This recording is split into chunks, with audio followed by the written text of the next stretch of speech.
Bom, acho que estamos prontos aqui para começar. Nós vamos tratar de um tema que acho que está todo mundo cansado de ouvir nessa primeira parte da nossa abordagem. A gente tem aqui um público na nossa audiência, pelo que nós vimos dos inscritos, assim, bastante eclético. Nós temos um universo de pessoas que trabalham no mercado financeiro, em bancos, tem também um pessoal da área de trading, pelo que nós estamos vendo, também tem convidados aqui que estão participando de usinas e produtores desse mercado de açúcar e etanol.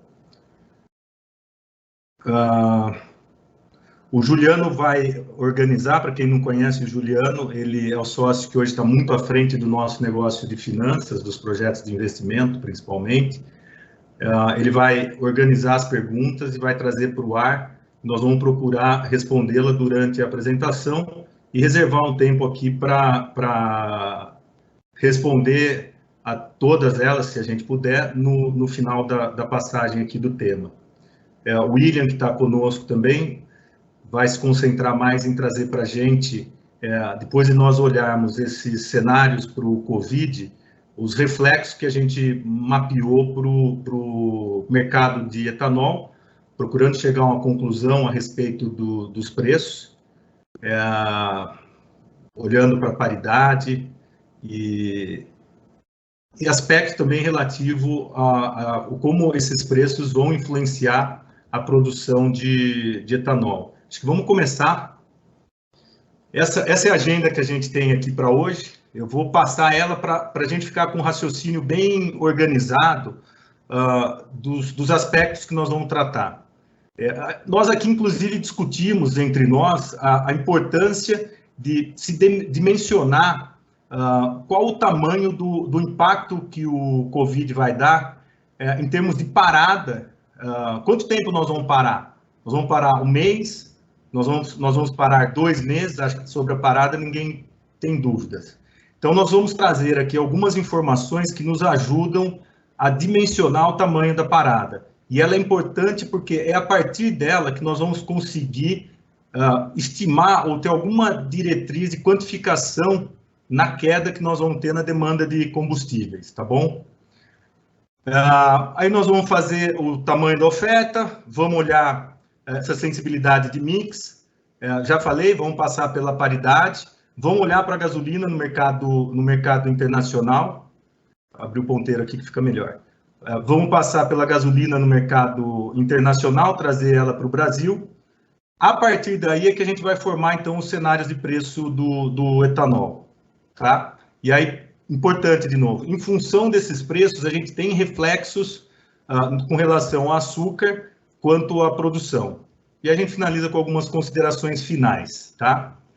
As perguntas, vou até colocar de novo, para quem está nos assistindo, coloquem as perguntas desde já, porque tem um delay entre a nossa apresentação e o que vocês estão assistindo. Então, se as perguntas vierem muito ao final, a gente pode estar aqui ao vivo, mas não muito, embora a tecnologia seja boa, existe um delay e não ter o tempo de respondê-las, tá bom? Então, vamos seguir. O Covid. Eu vou passar rápido aqui, mas é importante a gente frisar alguns aspectos do Covid. Velocidade exponencial. A gente brinca que é um vírus matemático. Ele é muito preciso no crescimento dele e tem uma velocidade muito grande exponencial. E o outro aspecto é a fatalidade. Se discutiu muito se ele tinha uma fatalidade maior ou menor do que as outras gripes, né? A gente tem aqui do lado esquerdo alguns paralelos para ilustrar isso aí. As pesquisas estão indicando que a fatalidade do Covid ela deve ser muito mais próxima de 0,6%, 0,7%, porque existe hoje números que indicam que para cada um sintomático tem outros 4 assintomáticos, né? Além disso, o universo testado não é todo ele conhecido. Então, o problema não é esse, o problema é a velocidade com que ele cresce. A velocidade com que ele surpreendeu o mundo todo mostrando a potencialidade que ele tem em função dessa velocidade. Vamos seguir um pouquinho adiante, isso aí acho que é assunto dominado. Bom, muito rápido o mundo está chegando à conclusão que o caminho para solucionar passa por 4 momentos. Um é o momento que o mundo viveu muito, onde não se tem ações, e ele cresce a 33% ao dia. É muito rápido. Isso ele dobra a cada 2 dias. Mais preciso que tem até no slide, a cada 2,4 dias. Evoluiu-se para medidas de isolamento, e aí tem diversos níveis de restrição que são implementados, nós vamos discutir isso quando a gente passar em cada um dos países, e que com determinadas medidas de isolamento, ele ainda cresce a 10% ao dia, ainda é muito rápido, dobra a cada semana. Aí o mundo identificou que não tem como lidar com isso, precisa suprimir o vírus, precisa fazer o que eles estão chamando na Itália de profilaxia, trazer esse crescimento para zero, para depois entrar numa outra fase, que é a fase de controle, rastreamento e controle, que alguns países foram para isso mais rápido. Nós vamos ver aqui o caso, por exemplo, da Coreia do Sul. Com um universo menor, é possível você, um universo menor de contaminados, é possível você ter essa situação. Vamos olhar, a gente procurou olhar alguns países para fazer prox para Brasil, e tentar formar aquele cenário que eu disse no início de tempo de parada. Bom, primeiro, vamos olhar para a China. Eventos importantes na China para a gente começar, então, a dimensionar o tempo. Em 23 de janeiro, a China faz o lockdown, que é o fechamento só da cidade de Wuhan, e ela está ali rodando em torno de 700, 800 casos dias. Observa ali em cima que o vírus cresce a 37%. Eles tentam deixar restrito a Wuhan, não conseguem, o vírus se espalha. E aí eles estendem, no dia 13 de fevereiro, eles estendem para todo o Hubei. Para quem não está muito familiarizado, é como se a gente estivesse falando de um problema na cidade de São Paulo, com proporções menores em termos de habitantes, e eles fecham o estado de São Paulo e derrubam os serviços os negócios não essenciais. Então, vamos guardar essa data, 13 de fevereiro. Se a gente olhar no gráfico, que a gente tem o número de casos diários, e olhar sempre 10 dias depois que eles fazem o fechamento dos negócios não essenciais, eles, de fato, conseguem derrubar por uma taxa muito baixa, 0,4% ao dia. Se olhar um pouco antes, em que já tinha tido o lockdown da cidade de Wuhan, eles cresciam ainda a 8,3 ao dia, que é muito elevado.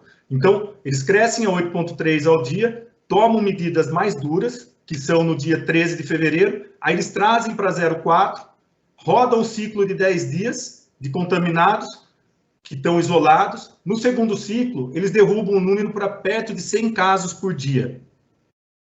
Então, aqui a gente tem um horizonte de tempo bem definido. Se a gente olhar para 13 de fevereiro e olhar para quando começam a acontecer as liberações, que é por volta do dia 5 de março, a gente tem um horizonte de um mês em que eles conseguem fazer o controle. E partindo do número de 3 mil casos dias, certo? Então, esse é o panorama que a gente tem, que parece que o mundo se convenceu de que é o caminho de solução. E aí, o mundo todo começou a avançar nesse sentido. Então, nós estamos falando do horizonte de um mês na China. Discute-se nos países democráticos a possibilidade de se implementar isso em um mês e que talvez isso se estenda. Mas esse é o horizonte de tempo que a gente tem na mesa. Eu vou seguir, para a gente poder avançar. A Itália.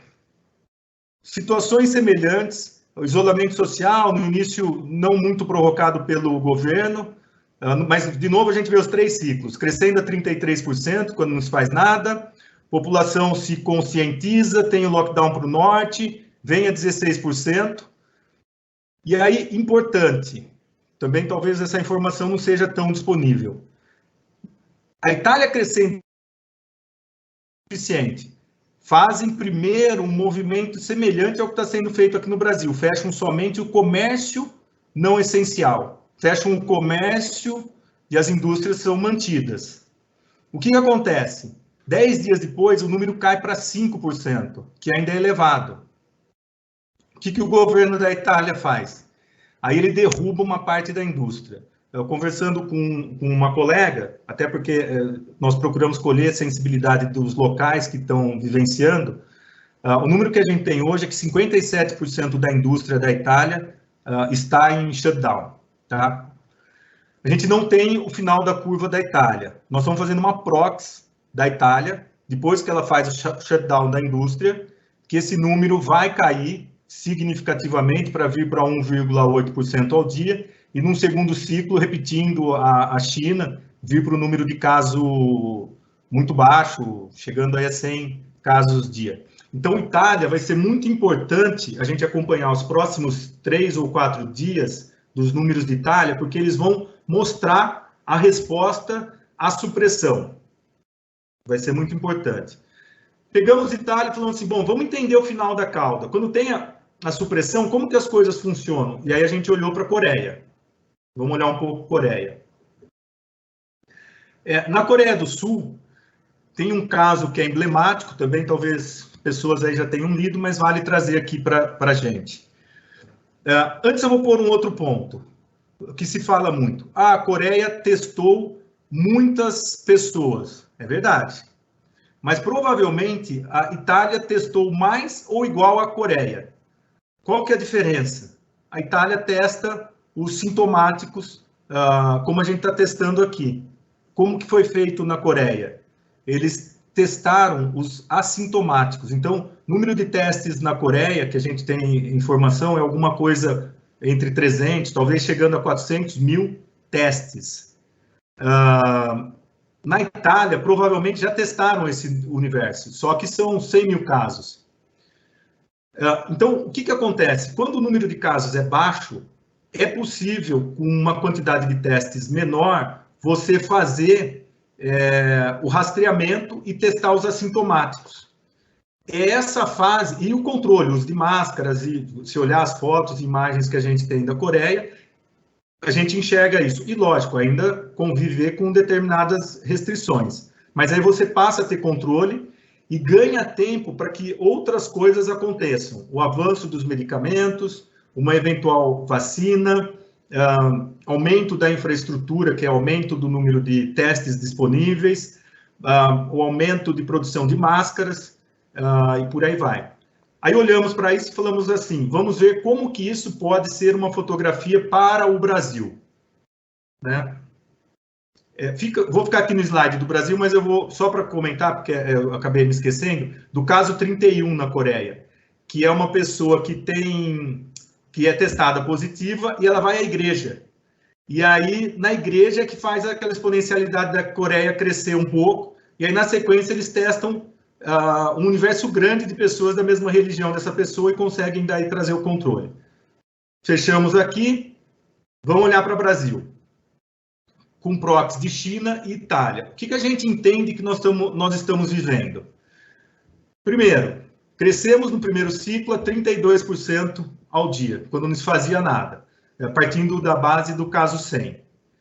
Em determinado momento, em função de notícias do resto do mundo, mas da mídia muito forte aqui no Brasil, a gente tomou como referência o dia 12 de março, as pessoas espontaneamente, as empresas e as pessoas, quem vivia na Faria Lima viu o shutdown da Faria Lima, vai para o home office, diminui a presença em áreas de aglomeração e a gente vem para 15% ao dia. A gente já passou, a gente já enxerga esse ciclo, sai dos 32, vem para 15, dá uma segurada para o sistema não colapsar.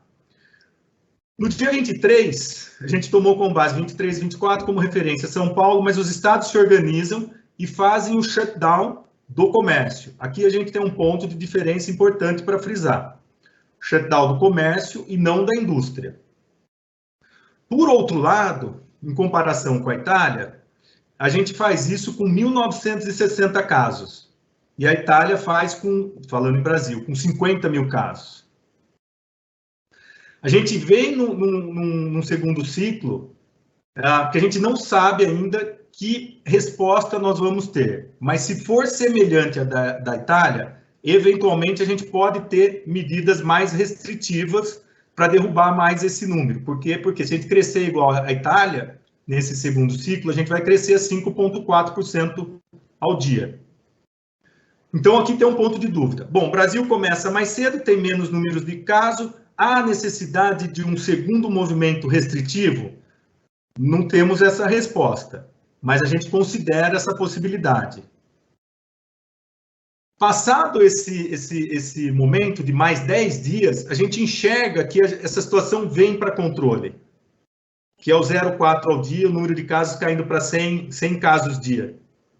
Nós estamos muito próximo dessa situação de controle. Tá?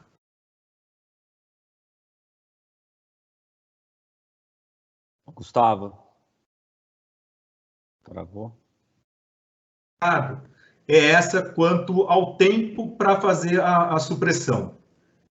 Não sei se Juliano ou William querem fazer alguma consideração, que eu quero fechar aqui com relação ao tempo que nós estamos mapeando e considerando no nosso cenário de queda na demanda de etanol. Não, Gustavo, é que chegaram algumas perguntas aqui e acho que tinha travado aqui a sua voz. Posso fazer algumas perguntas aqui que estão chegando?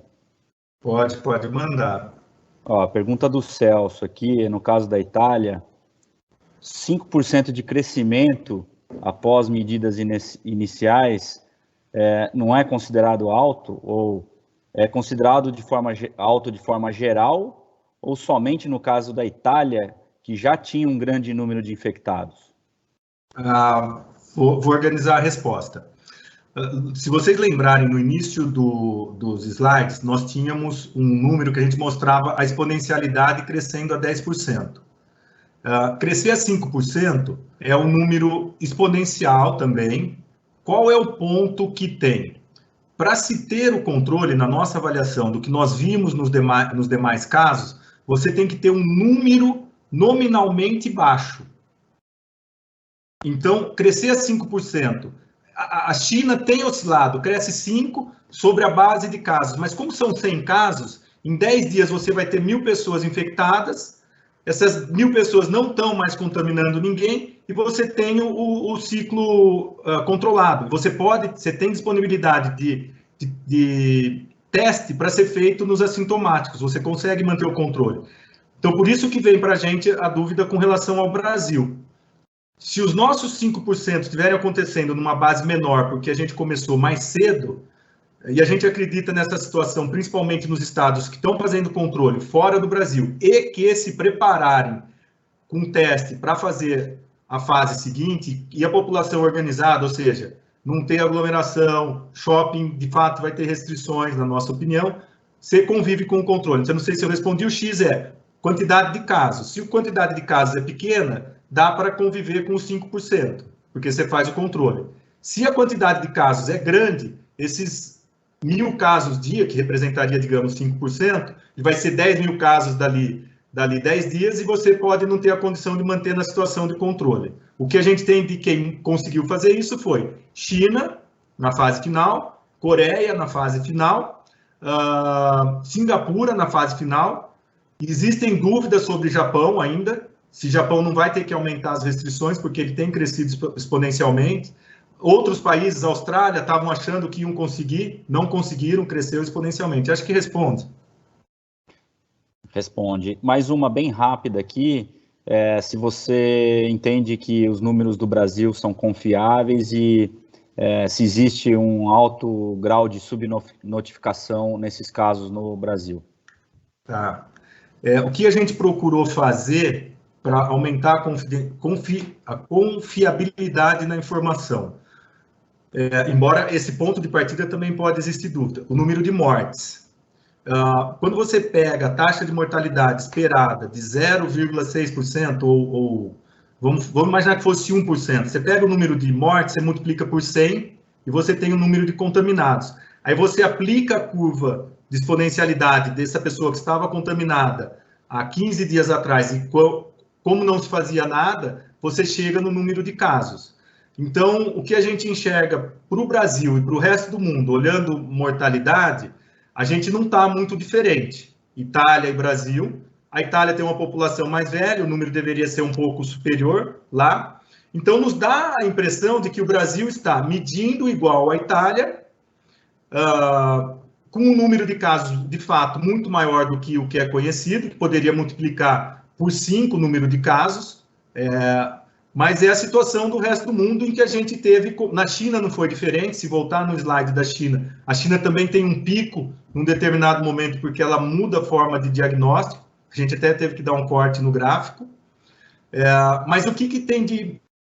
Se a metodologia vem de uma forma constante e a gente faz a proxy com base no que era feito nos outros países, em que o número de casos estava sendo medido de forma semelhante, ela deve se refletir também para o Brasil. Então, diminui a importância desse aspecto. Tá no mute, Merloto. Está no mute, Merloto. Desculpa. Vou resumir, mas são 3 perguntas, eu vou tentar consolidar em uma para a gente passar para o próximo tópico. Aqui, o Gustavo do Itaú BBA e mais 2 perguntas anônimas aqui, perguntando sobre o Brasil.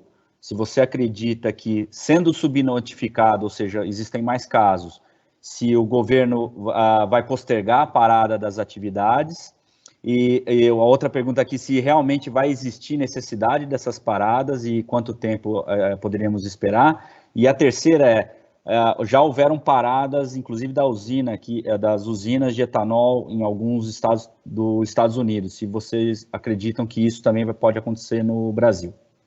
Então, eu vou organizar aqui. Primeiro, falar sobre a subnotificação e a necessidade de parada. Eu volto na resposta anterior. Lá fora, pelos números de mortalidade, olhando para a Itália e para a própria China, em que tinha-se 3, 3,5%, 4% de mortalidade, a subnotificação, então, é semelhante aqui, a proxy continua valendo, e aí, portanto, a subnotificação não é um fator que vai fazer mudar a direção. O que pode fazer mudar a direção é a resposta que nós vamos ter em número de casos 10 dias depois da medida. Quando que é isso? 7 de abril. Lá para 7 de abril nós vamos ver como é que vai andar, principalmente São Paulo e Rio, onde tinham uma quantidade de casos maiores. Estamos rodando a 1.000 casos dias no Brasil, com 500 em São Paulo. Se for a minha opinião, deveríamos parar de forma mais acentuada. Por quê? Porque aí você para por um período curto e resolve. Permanecer numa situação intermediária é permanecer com uma parada que vai levar a parada no consumo e que compulsoriamente vai parar a indústria lá na frente porque não tem ninguém consumindo. Então, na nossa opinião, a gente tem isso muito claro. Se o número cair para 100, 150 casos num ciclo ou 2 ciclos com essa parada, ok, terminamos assim. Se a gente estiver rodando a 1.000 casos, na nossa opinião, para. Agora, respondendo à situação das usinas, e que é o que a gente viu também na Itália. E a gente vê isso principalmente, falando dos nossos clientes, que é onde a gente tem um universo de conhecimento maior. A gente tem, nas usinas, um ambiente que permite que ele seja controlado. Por que esse ambiente pode ser controlado? Porque as equipes não interagem entre elas. Então, você tem uma frente de colheita que vai dentro de um ônibus e que vai fazer a colheita no campo. Se, eventualmente, você tiver um problema nessa frente, você faz o shutdown da frente, desde que o ambiente social dele esteja sob controle, porque senão ele replica num outro grupo de isolamento. O que mais que a gente vê? Medidas para diminuir o risco de ter o shutdown, mesmo que seja na frente. Aonde está o problema na indústria? Não do nosso setor, porque se for também para a indústria, na operação, as pessoas trabalham de forma isolada, não tem o trabalho em agrupamento. O problema maior na indústria está em quem trabalha em galpão. 1.500 pessoas dentro de um galpão, com distâncias pequenas, e aí você tem um ambiente com menos controle. Então, se olhar para as usinas nossas, a gente acredita que as medidas estão sendo tomadas, a gente vê bastante avanço nesse sentido, e você tem a situação que é o ambiente que permite um controle maior, mas não é o ambiente de todas as indústrias. Então, eventualmente, se houver necessidade, talvez tenha que parar determinadas indústrias onde seja menos possível fazer esse controle. tá? Podemos seguir? Acho que eu vou passar... Vamos seguir, e se chegarem mais perguntas desse tema, a gente volta no final. Tá bom, tá bom. Eu acho que agora o William, que... até vou fazer um comentário. Esse tema aqui era um tema mais delicado, não é um tema de certeza, a gente quer só trazer uma luz para ajudar a nos guiar nas considerações que a gente vai fazer para frente. Eu vou dividir agora com o William. Muita gente aqui já conhece ele, a qualidade dos cálculos e de quanto ele gosta de fazer matemática e pôr matemática para fazer as projeções. Então, vou passar a bola para o William aqui para seguir adiante e responder as questões relativas ao mercado.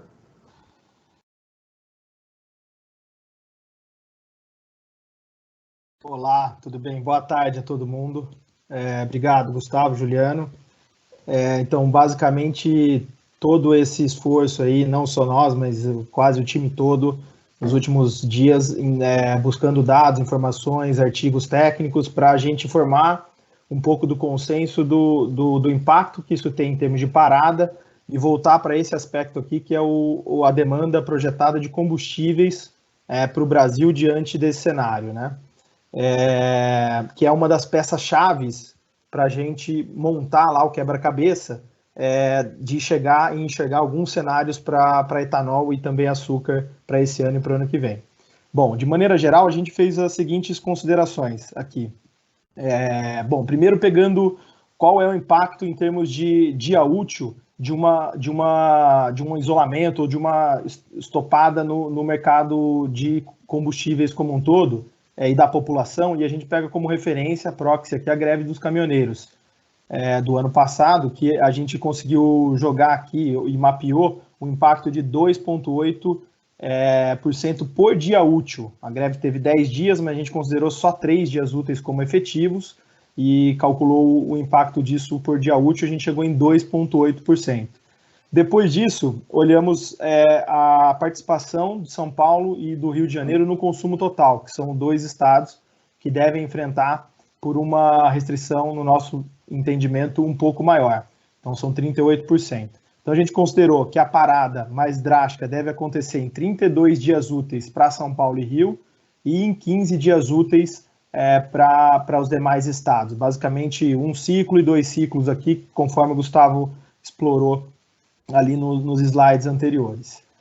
Além disso, a gente considerou também uma retomada gradual do consumo até dezembro de 2020, respeitando um pouco das informações que a gente tem de PIB trimestrais aqui, sazonais, essa informação aqui do JP Morgan, mas outras também mostram esse sentido, ou seja, o PIB ele sente bastante no primeiro e segundo trimestre do ano, e depois ele tem uma recuperação significativa, fechando ainda abaixo, 2%, 3% abaixo do ano passado. Então, levando em consideração todos esses cenários, a gente chega a essa curva aqui de impacto no consumo de combustíveis no Brasil de maneira mensal. Então, a gente entende que o mês de abril vai ser um mês com um impacto maior.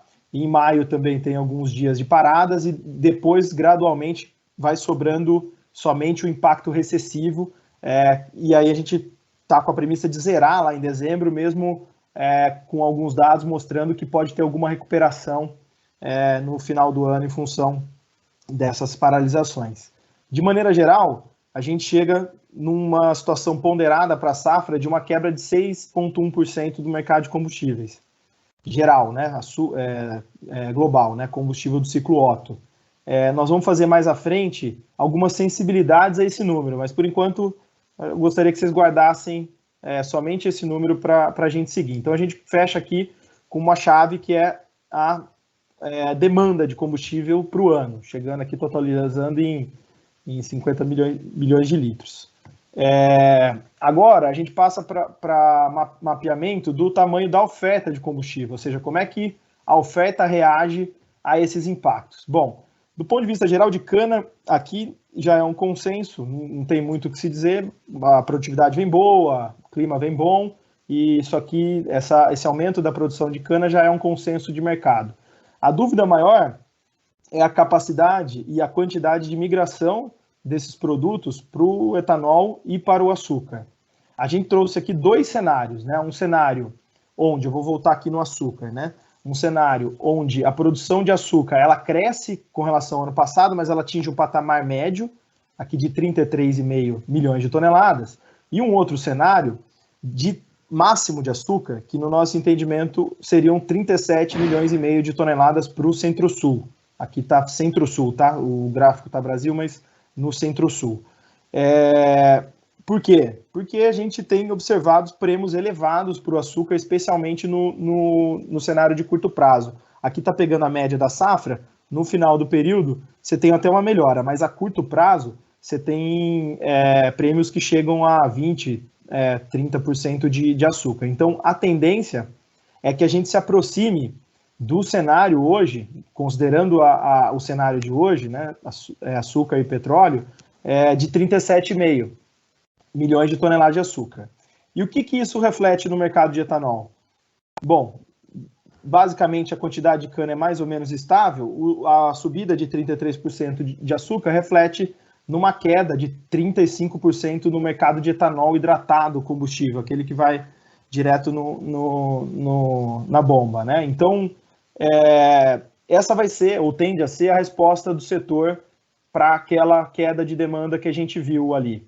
E aí os comentários, o comentário que a gente deixa sempre assim, olhar que esses números refletem a safra inteira, então um fechamento lá em março de 2021. Para curto prazo, a gente viu no slide anterior que a gente tem uma demanda mais apertada de 50% no abril. E a oferta de etanol não vai se reduzir no mês de abril nessa magnitude, ela vai se reduzir ao longo do ano. Então, para os meses de começo de safra, você pode ter você deve ter mais volatilidade de preço e mais oferta de etanol comparado à demanda de combustível. Mas a médio prazo, eu digo uma safra, essa situação tende a se equilibrar, ou seja, menos 6 de demanda de combustível total, com uma possibilidade de queda de 35% do mercado de combustível. Bom, e aí o que isso significa para a paridade, então? Qual que é a paridade que a gente deve esperar do açúcar, do etanol, diante desse cenário? Fazendo as considerações, a gente tem uma relação histórica conhecida entre o share do etanol na frota e a paridade que ele se refere da gasolina, ou seja, quanto menor o preço relativo dele, mais ocupação, né, mais share ele tem no combustível total. Então, no nosso entendimento, olhando aqui para a curva, se você observar, se a gente considerar o cenário de médio de açúcar, a gente teria paridades próximas de 62%. Num cenário de máximo de açúcar, a gente tem paridade mais próxima de 66%, que é praticamente a paridade do ano passado. Ou seja, se o Brasil reduzir essa quantidade de açúcar, de etanol, na produção, e o mercado de combustível se comportar aqui com uma queda de 6,1%, esse 21 vale a conta porque é para o Brasil, né, então não tem o mesmo efeito, a gente entende que a gente deve chegar aqui numa paridade mais próxima de 66%. Se a queda for um pouco melhor, ou seja, se a gente cair menos de 6%, esse número pode se aproximar cada vez mais aqui do 70%. Ou se a gente tiver uma quebra em quantidade total de cana, nesse sentido a gente pode caminhar para cá. Bom, beleza. E aí agora, como chegamos na paridade, né? Formamos demanda com oferta, encontramos algum cenário de paridade. Aí, para compor o preço final, a gente precisa da gasolina. Qual é a gasolina esperada para a bomba? Aqui a gente traz algumas informações. Primeiro, que desde o início do ano, ali 14 de janeiro, quando o mercado ainda estava estável, a gente teve reduções de 40% da Petrobras, né, do preço na refinaria, né? Esse preço ele estava até com algum prêmio nos dias anteriores, mas ontem, na verdade, esse gráfico está atualizado até ontem, passou, e hoje com o petróleo subindo, bom, até a hora que eu vi 13%, deve ter passado mais ainda, mas de maneira geral, se a gente usar aqui o preço atual da Petrobras, mas não menosprezando essa curva a carrego que tinha ontem, que ela deve ter se deslocado hoje, mas ela já tinha ontem, a gente já fechava o março 2021, com um carrego na gasolina em reais de 10%, quase 15%. Então, considerando esse carrego e o preço que a Petrobras vai fazer esses reajustes ali na frente, o preço médio esperado para a gasolina ao longo da safra seria de R$ 3,70 hoje.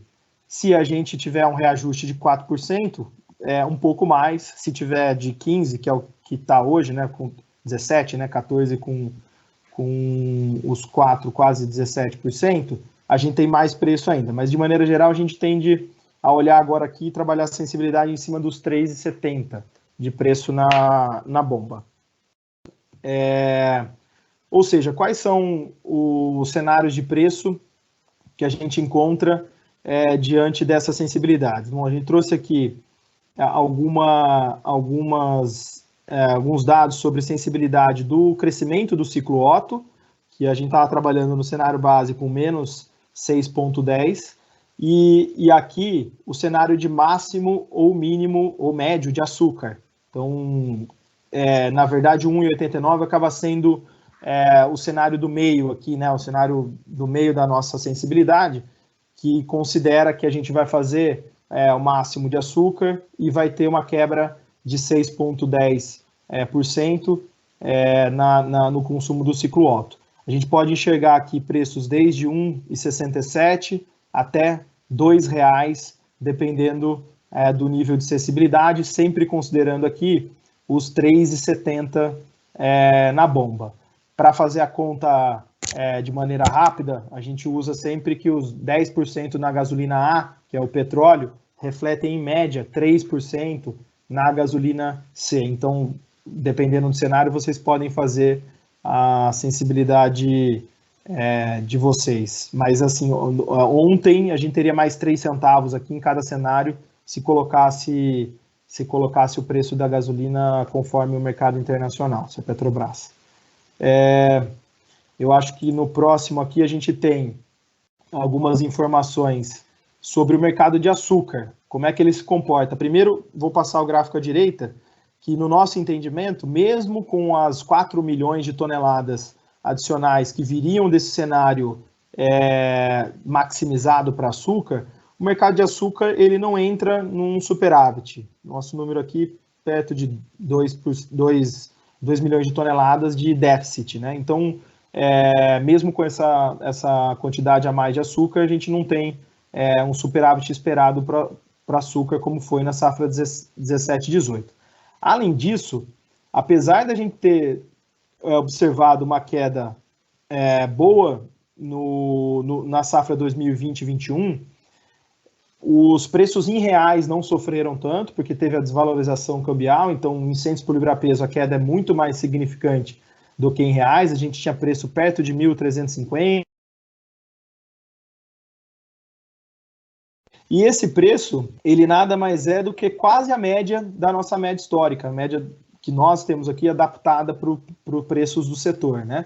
Então, se você considerar isso, nós não estamos vivendo para o açúcar um ciclo de baixa, é um ciclo de média, e ainda com a observação de que muitos entraram à safra com um percentual de fixação mais elevado, dado que a gente já iniciou a safra em muitas unidades. Então, esse que é a informação aqui. Para o ano que vem, ainda melhor, ele ultrapassa a média, ou seja, a gente está no percentil 57, que significa que 57% dos dados foram piores do que esse preço de 1.365, com o dólar a carrego e o centos por libra-peso sem uma queda expressiva, os preços da 2020-21 praticamente não sofreram impacto depois do início da pandemia.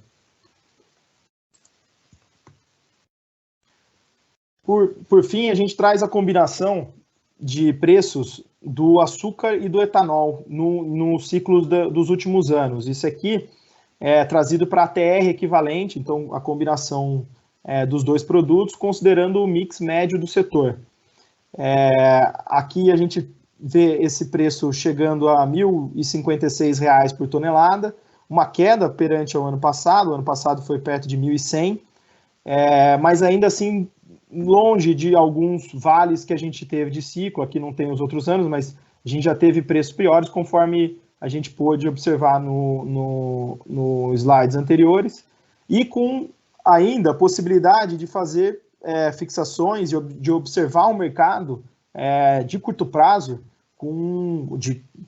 porque praticamente é um ano, com um cenário de preços bom ainda, R$ 1.129 por tonelada, considerando as telas do açúcar e etanol, basicamente inflação no cenário de hoje. Então, ainda não está considerando todo o carrego do petróleo, possível do petróleo.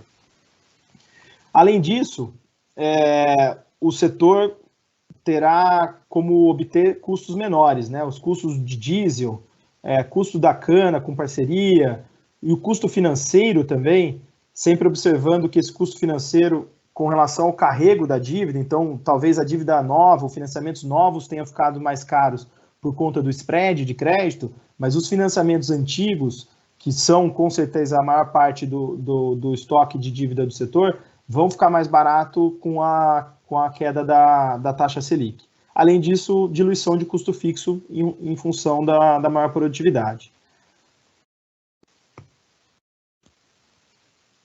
Agora aqui passando um pouco para o resumo das considerações, e aí se tiver mais algumas perguntas, o Juliano pode nos avisar. Bom, de maneira geral, a gente encontrou um histórico de outros países que mostram capacidade de controle da Covid-19 após um momento de supressão.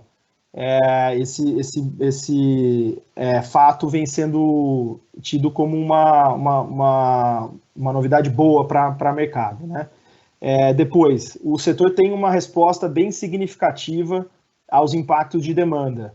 A gente está falando aqui de uma possibilidade, que quase é uma realidade, de redução de 35% da produção de etanol no ano, que com certeza vai atenuar a redução de demanda por combustível. A safra vai ser muito açucareira, mas ainda a gente espera não gerar superávit no mercado internacional. A gente entende que vai ter uma pressão de mercado do etanol, especialmente no curto prazo, olhando aí com atenção a posição de caixa e de financiamentos para esse momento, além de capacidade de tancagem, né, de estoque para levar esse etanol.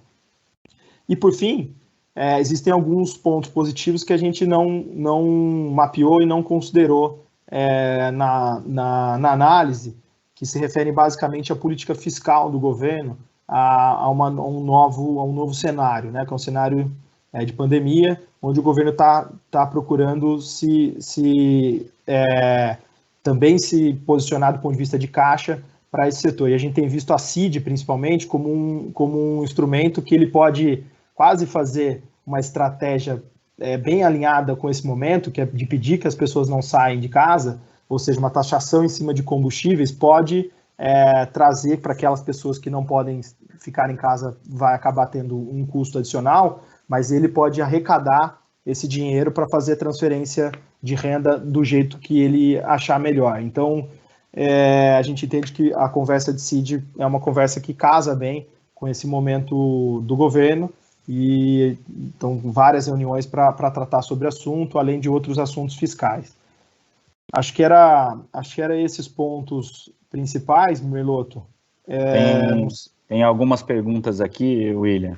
A primeira delas aqui é se vocês não acham que se essa demanda ficar muito baixa nos dois ou três primeiros meses, se essas usinas não terão dificuldade de rodar a safra, ou seja, faltar recurso para comprar insumos, diesel, e aí ter problemas de moagem. Olha, Merloto, a gente entende que a produção ela vai existir, então, de maneira geral, o produto ele vai estar disponível e aí os players podem, na verdade, acabar fazendo uma venda de maneira antecipada desse produto e acabar prejudicando um pouco do preço médio da safra. Mas, de maneira geral, a gente não vê uma... Acho que eu queria acrescentar um ponto aqui.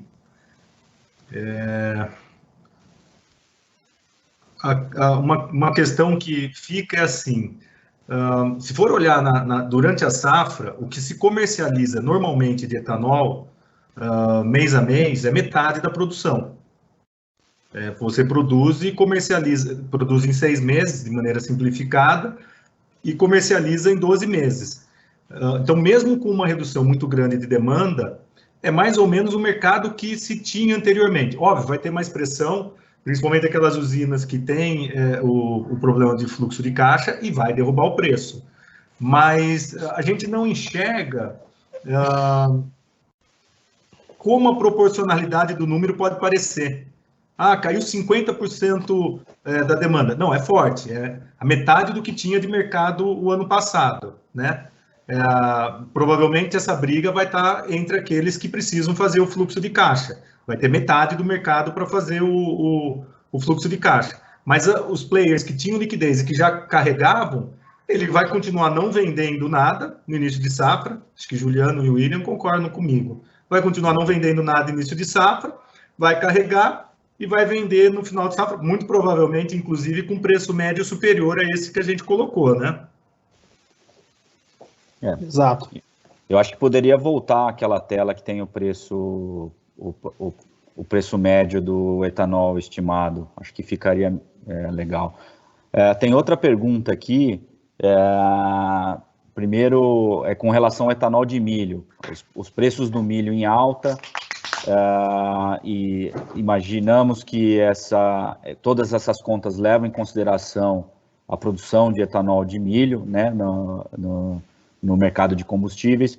Como é que fica a produção de etanol de milho nesse cenário de preços maiores de matéria-prima?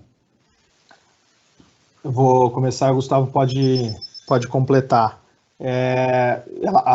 Está contemplado aqui o etanol de milho na mesma proporção que estava mapeado, né, no ano passado, ou seja, um aumento significativo da oferta de milho.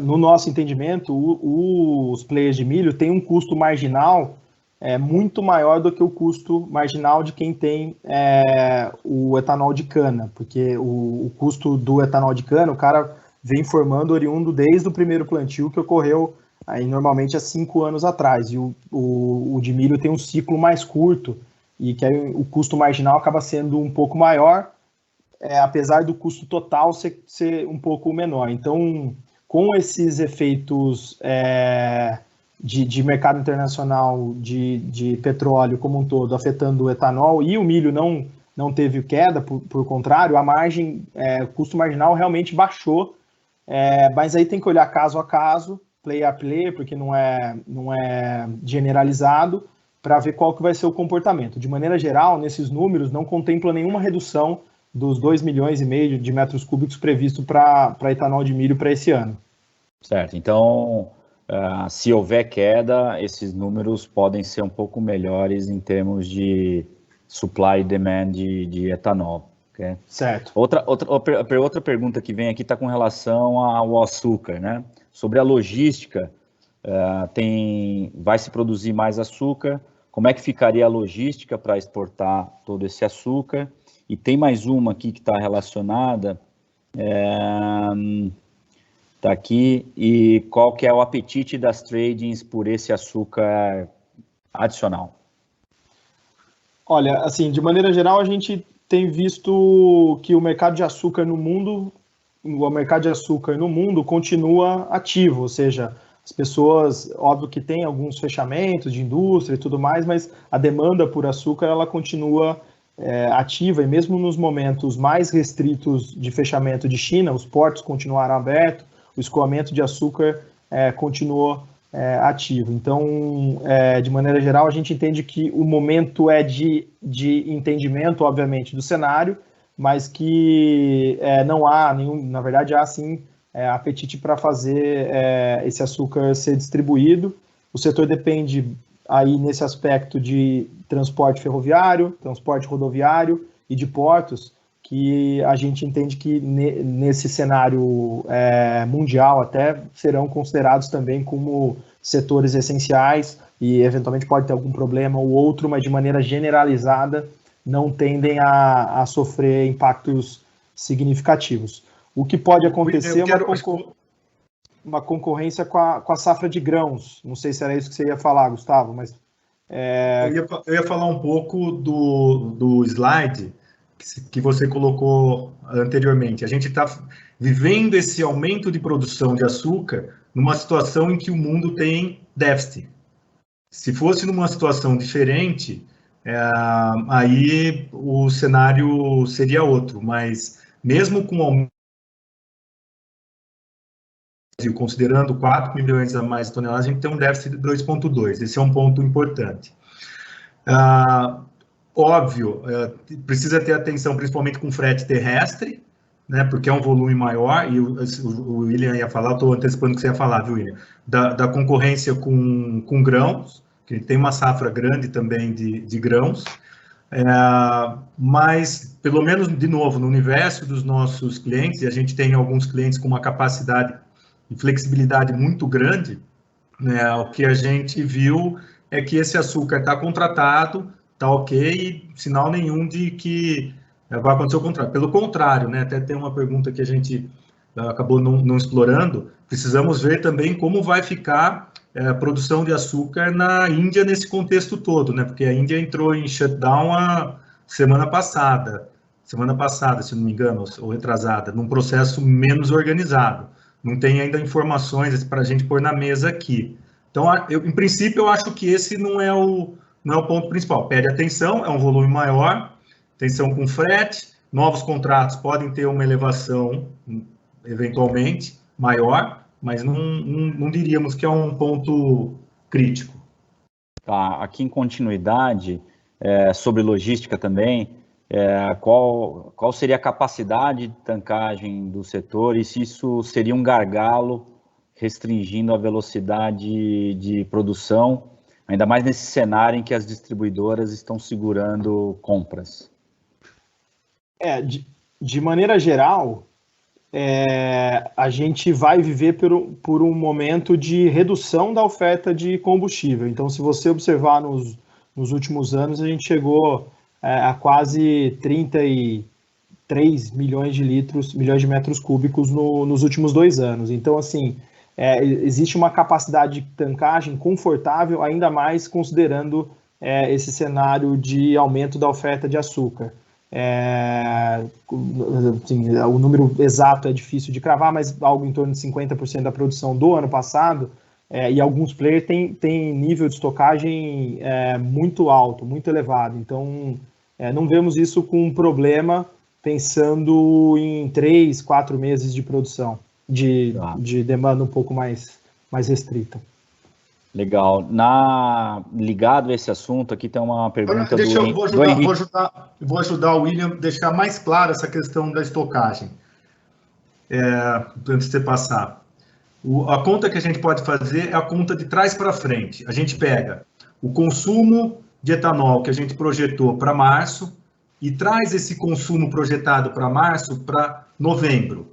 Soma esses meses. Nós vamos ver que a gente tem menos volume do que a gente tinha no ano passado. Então, isso explica que na nossa, assim, de maneira matemática, não é para ter problema de tancagem. Óbvio que alguns players podem ter uma estratégia mais agressiva de carrego de estoque e individualmente eles irem buscar tanque adicional para fazer esse carrego para entre safra, mas não de forma setorial. Tá legal. Gustavo, e seguindo essa ideia aqui, pergunta do Henrique Pena, da Jales Machado. Após 6 meses de Covid, vocês acreditam que o petróleo pode voltar a $45 o barril? Qual que é a leitura para o petróleo nesse espaço de tempo? Henrique, pergunta difícil aqui, hein? Você viu que a gente... É cliente. Ainda cliente, né? A gente se esquivou de falar de petróleo e a gente quer manter essa linha, porque o ponto nosso é olhar para o mercado futuro, gasolina,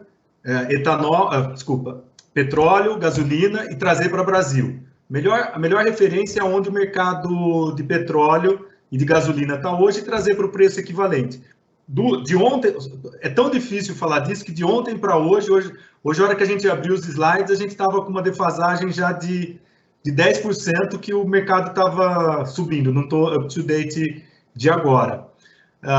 Agora, se a gente voltar para o raciocínio de histograma, que a gente sempre gosta de usar, que é os níveis de preço que a gente está vis-à-vis os preços históricos, a gente estaria num ciclo de baixa do petróleo. Então, estatisticamente, as chances de ter petróleo acima disso são maiores do que petróleos abaixo disso. Essa resposta seria dada ontem, o petróleo subiu 10, petróleo acho que estava com 10 e alta, não sei, você, Juliano e William, de repente pode até confirmar.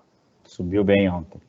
Esse é o e o pessoal da Jalles lá tá antenado aqui. O Rodrigo Pena agora perguntando se essa queda de 6,1 na demanda de combustíveis, se não está muito otimista, e qual a chance da moagem ser menor que o 605 se tiver shutdown de usinas? Tá. Pedi para o William me ajudar e pôr o slide de novo da projeção mensal. O ponto que a gente tem aqui vamos olhar para o gráfico do PIB, que é tomando como referência o do JP Morgan. A gente afunda menos 20 e cresce a 12 depois, no segundo semestre, no terceiro tri. Se olhar a nossa projeção, a gente afunda e cresce suave, que nós estamos dizendo assim, o fluxo de pessoas vai crescer mais devagar do que a economia em si. Aí fizemos algumas proxies de ano. Vamos olhar ano PIB, quanto que tem? Menos 2, menos 3. Então, se for menos 2, dá uma proxy de menos 6 para o mercado de combustível com o que tem de referência, ou seja, cai 2 o PIB, tem um reflexo de 6 no de combustível. Mas ainda assim, vamos supor que tivesse uma dose de otimismo no 6% e a gente enxergasse, lembrando que esse número é ano safra, é bom lembrar isso, nós estamos indo com o número até março, né? Se for olhar no ano janeiro a dezembro, esse número é maior. Mas ainda assim, que tivesse uma dose de otimismo e a gente tivesse um aprofundamento maior, e em vez de menos 6 fosse menos 7, a gente volta lá na referência de paridade, tem algum reflexo. A gente está com a sensibilidade, a gente pode mostrar aqui, viria um pouquinho mais para baixo esse preço, mas... olha que interessante, de menos 6 para menos 9, como a frota flex é muito grande, a gente tem um reflexo na nossa projeção de 5 centavos. Por quê? Porque a gente tem uma base de frota flex muito grande. Ok, acho que está claro. Tem mais uma pergunta aqui sobre a postura das distribuidoras em não honrarem os contratos de etanol agora nesse início de safra. Vocês me permitirem, eu acho que eu até posso responder essa aqui de forma rápida. Nossa leitura aqui são contratos de anidro e os últimos 2 meses, 1 mês e meio de retirada de anidro. Nossa leitura é que essa não é a grande questão. O mercado de hidratado basicamente é spot, né? Ele é quase não contratado. Então a gente acredita que esses cancelamentos não devem impactar demais nessa dinâmica que foi exposta. E tem mais uma pergunta aqui, né, da Camila sobre CBIOS. Eu não sei se a gente teria todo esse know-how, mas se a gente considera algum efeito no preço do CBIO com essa mudança de mix. Hoje saiu, né, uma notícia de que o governo estaria revendo a meta dos CBIOS, mas se a gente tem alguma opinião sobre efeito do mix nos preços do CBIOS. Não sei se vocês querem comentar esse ponto. Eu posso comentar e o Gustavo complementa, ou você também. Assim, de maneira... o Ministério já se manifestou que estaria revendo a meta para 2020 diante desse cenário de restrição de oferta que a gente está vivendo hoje, oferta de combustível com possibilidade de atingir a meta. Não está contemplado nenhum efeito de prêmio do CBIO nessa conta, e de maneira geral, se trouxer os $10 por CBIO, a gente estaria falando de algo em torno de 5 centavos por litro. Então, não tem isso nessas análises, não está contemplado, mas com certeza é um fator positivo adicional àqueles outros que não foram colocados aqui como pontos positivos. Acho que ficou sem resposta para um ponto que na hora que você perguntou, eu acabei esquecendo de comentar, que é relativo à hipótese de shutdown e efeito na safra. Isso. Eu vou reforçar que a gente não acredita nessa hipótese para o setor, dado esse ambiente mais controlado, mas eventualmente, se isso viesse a acontecer, com certeza iria ter compensação em preço. De vez em quando a gente até brinca que eventualmente uma parada organizada de todo mundo parando, o reflexo em termos de fluxo de caixa pode até ser mais positivo. Você tem um shutdown, você tem uma derrubada de custo forte e com reflexos no preço. Mas não é o cenário que a gente considera como provável e bastante distante de possível. Legal, eu acho que a gente abordou aqui a maioria dos questionamentos. A gente já está com 1 hora aqui de live. Vocês querem fazer algumas considerações finais para a gente encerrar? Bom, acho que aqui do meu lado... Quer falar primeiro, William? Não, agradecer todo mundo pela participação, e acho que está disponível a nossa equipe toda para tirar eventual dúvida, dizer que o material acho que deve estar gravado e a nossa equipe pode disponibilizar eventualmente para quem não pôde participar. E agradecer, apresento tudo, desejar boa tarde, boa adaptação a esse novo cenário, que, no nosso entendimento, deve durar um tempinho, mas ele acaba em breve.